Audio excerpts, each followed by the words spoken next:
जय हिंद। देखिए इस वीडियो में समझते हैं कि पादप में परिवहन कैसे होता है, यानी पौधों में परिवहन होने का प्रक्रिया किस तरह से होता है। अंग्रेजी में बोलते हैं ट्रांसपोर्टेशन इन प्लांट्स।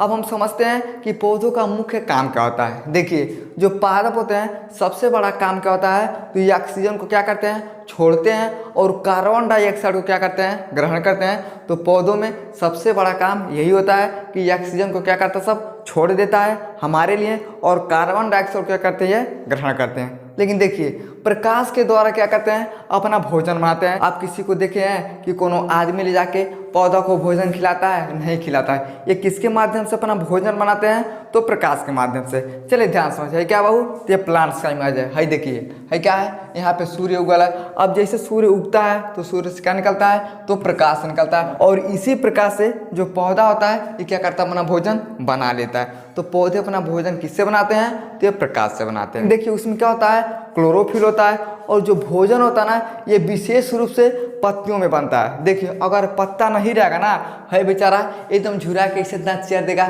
कहेगा हम भैया जा रहे हैं। तो देखिए जब तक पौधा में पत्ती रहता है तब तक वो अपना भोजन बढ़िया से बनाता है, लेकिन जैसे पत्ता झड़ता जाएगा ना वो बेचारा क्या हो जाएगा, खोखला हो जाएगा।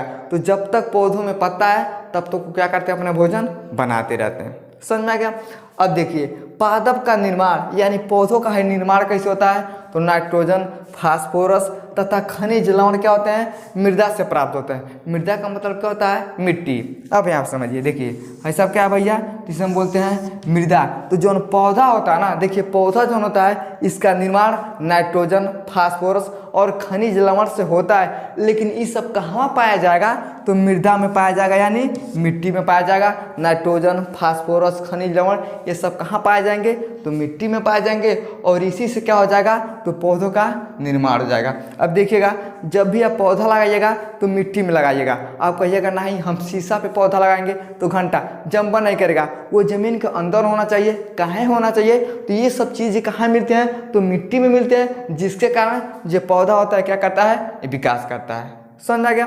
अब देखिए पौधों में मूल रोम द्वारा अवशोषित जल व उसमें घुले लवण पत्तियों का क्या करते हैं, परिवहन करते हैं। देखिए मूल रोम कौन होता है, देखिए जो नीचे जड़ निकला होता है ना उसी में क्या होता है, देखिए ये मूल रोम होता है। तो जो मूल रोम होता है किस में होता है, तो इसी पौधे में होता है, और इसी के द्वारा अवशोषित जल वो उसमें घुले लवण क्या करते हैं, पत्तियों में परिवहन करते हैं। देखिए यहाँ पे भैया क्या होगा, सब माटी हो गया, इसी के अंदर भी क्या मिलेगा, तो मूल रोम रहेगा, और यही मूल रोम क्या करता है, तो जल वो उसमें घुले लवण को क्या करता है, एकदम घोर देता है। घोरने के बाद ये कहाँ चल जाते हैं, तो ऊपर चल जाते हैं। लेकिन ले जाने का कोनो रास्ता होना चाहिए। ऐसा थोड़ी ना कि मिट्टी है उठा के धई के फेंक देगा पानी को, ला चाचा तू पानी पिया, ये कैसे हो सकता है। तो उसको ले जाने वाला कोई ना कोई होता है, उसका नाम क्या होता है, देखिए एक होता है जाइलम, एक होता है फ्लोएम। तो जो जाइलम और फ्लोएम होते हैं ना यही क्या करते हैं, तो ले जाने और ले आने का काम करते हैं। देखिए जाइलम का काम क्या होता है, जड़ से पानी को कहाँ ले जाता है, तो पत्तियों तक ले जाने का काम किसका होता है, तो जाइलम का होता है। देखिए यहाँ पे देखिए नीचे है भैया ना। अब देखिए क्या हो रहा है, यहाँ पे समझिए बादल लग गई है, खूब बारिश हो रहा है, एकदम दबा के खूब ज़्यादा बारिश हो गया। तो बारिश होगा तो कहाँ आएगा, पत्तियों में आएगा। तो पत्तियों में देखिएगा छिद्र पाया जाता है। क्या होता है, छिद्र होता है। इसे हम बोलते हैं रंध्र, बोलते हैं रंध्र होता है। रंध्र कहाँ होता है, तो पत्ता में देखिएगा ना छोटा छोटा छेदा होता है, उसे हम रंध्र बोलते हैं। सौतन का पत्ता देखिएगा ना, सूर्य के प्रकाश को ऐसा करिएगा उसमें बड़ा छोट छोट छेदा दिखाई देगा, उसे हम क्या बोलते हैं, तो रंध्र बोलते हैं। अब देखिए खूब बढ़िया से बारिश हो रहा है, बादल गरजने लगा, सावन बरसने लगा। क्या हो रहा है, खूब बढ़िया से बारिश हो रहा है। अब बारिश कहाँ आएगा, ये सीधे पत्ती में आएगा, पत्ती से होते हुए कहाँ चला जाएगा, सीधे जमीन में आ जाएगा। तो जमीन में क्या होता है भैया, तो जो मिट्टी होता है उसे हम क्या बोलते हैं, मृदा बोलते हैं। और ये क्या करता है, खूब बढ़िया से सोख लेता है। अब सोख लेगा, अब एक चीज़ बताइए, मृदा नहीं उठा के फेंक देगा पानी को कि ले ला चाचा तू पानी पी लो, ऐसा नहीं हो सकता है। तो प्राकृतिक ने क्या किया, उसमें जाइलम का प्रयोग किया। तो यही जो जाइलम होता है, अब जमन पानी नीचे रहता है फिर उठा के क्या करता है, ये पत्तियों में तना में बांटने का काम किसका होता है, तो जाइलम का होता है। समझ में गया कि जाइलम का काम क्या होता है, तो पानी को क्या करता है, जड़ से उठा के पूरे पत्ती और तना में दे देता है। लेकिन देखिए उसमें होता है कि फ्लोएम। देखिए हाई वाला क्या होता है, तो फ्लोएम होता है, हाई हो गया जाइलम। अब फ्लोएम का काम क्या होता है, देखिए ये पत्ती से भोजन को क्या करता है, जड़ में लाता है। पत्ती से भोजन को जड़ तक लाने में कौन मदद करता है, देखिए फ्लोएम होता है। देखिए हाई वाला क्या होता है, फ्लोएम, हाई हो गया जाइलम। देखिए अब जैसे पत्ती में भोजन बन जाएगा ना, तो जो फ्लोएम होगा पकड़ लेगा, कहेगा आवा आवा, ये क्या करता है, पूरा नीचे लाने का काम करता है। देखिए जाइलम क्या था, ये नीचे से पानी को उठा के पूरे पत्ती और तना में भेज देता था, लेकिन जो फ्लोएम होता है ना, ये कहता है तू ऊपर भेजा, हम नीचे लाएंगे। तो फ्लोएम होता है ये ऊपर से पढ़ के भोजन को क्या करता है, नीचे लाने का काम करता है। समझ में गया। तो ये क्रिया क्या कहलाता है, तो ये परिवहन का क्रिया कहलाता है, यानी पौधों में क्या हो रहा है, परिवहन का क्रिया हो रहा है। अब इसका स्क्रीनशॉट लीजिए और हम आगे समझते हैं। चलिए अब समझते हैं कि जो पौधे होते हैं ये जल का अवशोषण कैसे करते हैं। चलिए ध्यान समझ। देखिए पौधों का जड़ भूमि के अंदर होता है तथा अनेक शाखाएं निकलती हैं। अब एक चीज़ समझ, देखिए हाई पौधा है तो इसका जड़ कहाँ रहता है, हाई क्या है भैया, इसे हम बोलते हैं जड़। तो इसका जड़ कहाँ रहता है, तो जमीन के अंदर रहता है। कोनो पौधा को देखे हैं कि बीच बेचारी में जाके अब खूब बड़े से लहरा रहा है, ऐसा कभी हो ही नहीं सकता है। क्यों नहीं हो सकता है, क्योंकि इसे मिट्टी का ज़रूरत है। इसलिए जो पौधे होते हैं कहाँ होते हैं, तो ये मिट्टी के अंदर होते हैं। तो पौधों का जड़ कहाँ होता है, ये जमीन के अंदर होता है तथा अनेक शाखाएं निकलती हैं। देखिए इसी में से शाखा हो गया, तना हो गया, पत्ती हो गया, तो इसी पौधा में से निकलता है। अब देखिए जड़ पर एक कोश की धागेनुमा संरचना होता है और उसी संरचना को हम क्या बोलते हैं, तो मूल रोम बोला जाता है। और ये मूल रोम जल के संपर्क में रहता है। देखिए हम मान लीजिए क्या निकल रहा है, जड़ निकल रहा है। तो जड़ में क्या होता है, ऐसे धागेनुमा क्या होता है, संरचना होता है और उसी संरचना को हम क्या कहते हैं, मूल रोम बोला जाता है। यानी देखिए जड़ होता है, जड़ में क्या होता है, एक धागेनुमा संरचना होता है। तो इस तरह से क्या होता है, संरचना होता है, उसे हम क्या बोलते हैं, तो मूल रोम बोलते हैं। ये मूल रोम क्या होता है, सीधे पानी के संपर्क में रहता है। देखिए अब यहाँ से कह रहा है भैया खूब पानी बरस रहा ना, तो पानी आएगा पत्ती में, सीधे आएगा जड़ में। तो जड़ में क्या होता है, तो मूल रोम होता है और ये मूल रोम क्या होता है, ये सीधे पानी के संपर्क में रहता है। समझ में आ गया। अब देखिए जो मूल रोम होता है, ये मूल रोम की कोशिकाएं क्या करती हैं, देखिए मृदा जल को अवशोषण करने का काम किसका होता है, तो इसी मूल रोम का होता है। और ये क्या होता है, देखिए है सब क्या हो गया भैया, मिट्टी हो गया, इसी के अंदर जड़ रहता है और उसी में क्या होता है, मूल रोम होता है। तो जो मूल रोम की कोशिकाएं होती हैं मृदा जल को क्या करती हैं, अवशोषित करती हैं, यानी सोखने का भी काम किसका होता है, तो ये मूल रोम का होता है। इतना को समझ में आ गया।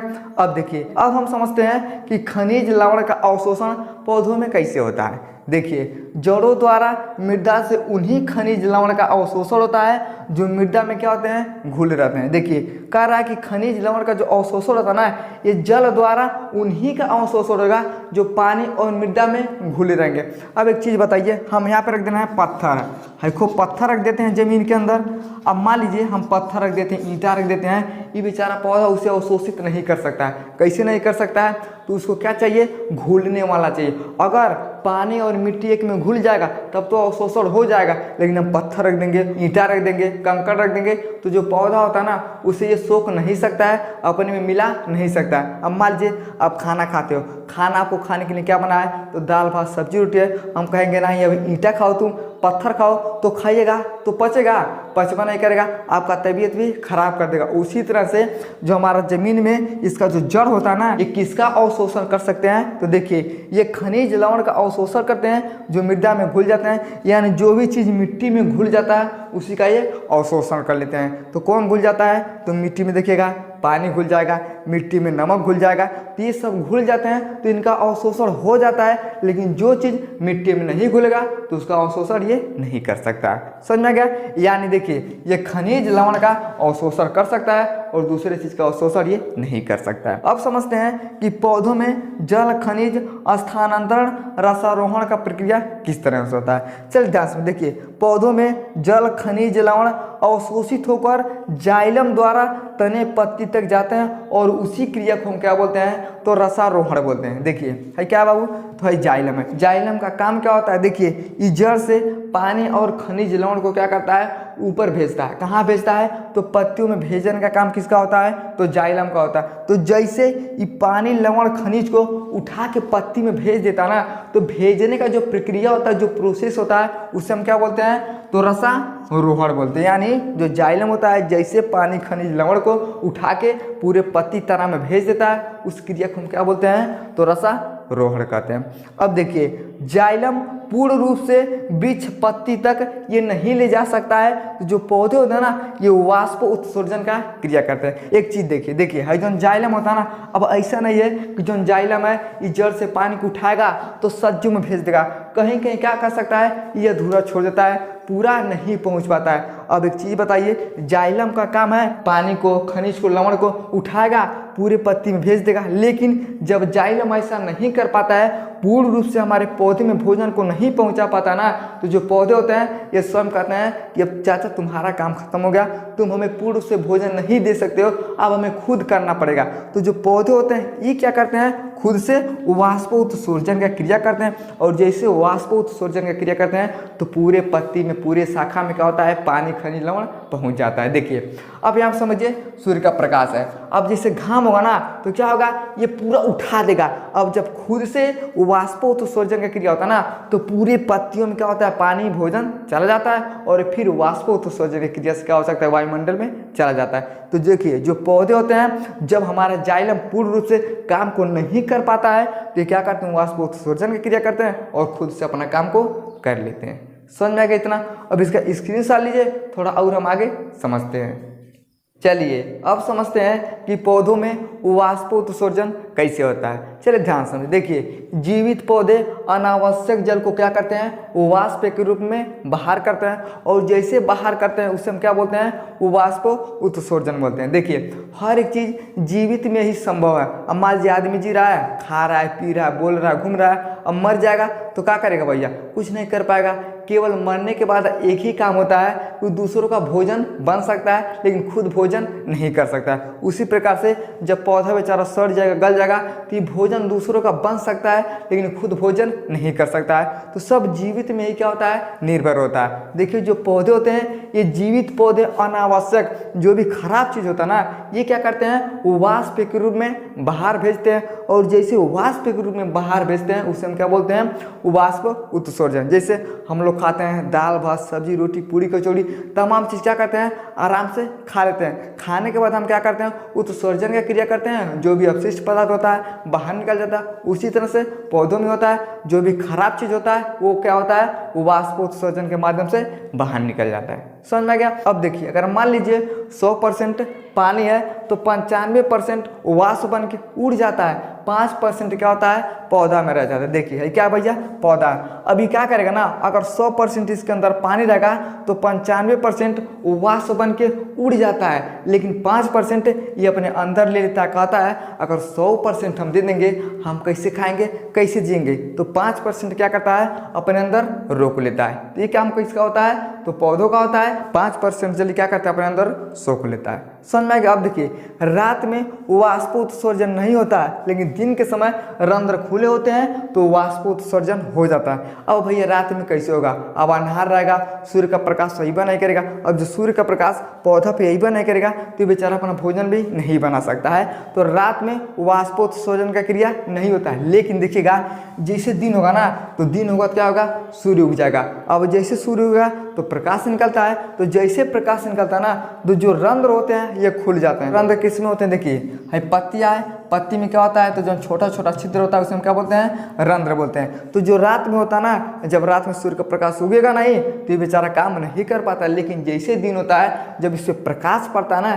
तो खुल जाता है। खुलने के बाद क्या करता है, तब ये वाष्प उत्सर्जन का क्रिया कर लेता है। तो वाष्प उत्सर्जन की क्रिया करने में सबसे महत्वपूर्ण भूमिका किसका होता है, तो ये रंध्र का होता है। समझ में आ गया? देखिए मान लीजिए यहाँ से खूब बारिश हो रहा है, बारिश होगा ये आएगा पूरा नीचे, अब सोख लेगा। सोखने के बाद जो भी पानी बचा लगा ना तो पूरा पत्तियों में जाएगा। तो पत्तियों में कहाँ जाएगा, देखिए ये तना में जाएगा, तना के बाद कहाँ जाता है, तो पत्ती में जाता है। तो पत्ती में क्या होता है, तो रंध्र छिद्र होता है, तो उसमें क्या होते हैं, पानी जाके रुकते हैं। अब जैसे सूर्य का प्रकाश पड़ता है पानी क्या होते हैं, वायुमंडल में चले जाते हैं। तो ये क्रिया को हम क्या बोलते हैं, तो वाष्प उत्सर्जन होता है। समझ में आ गया?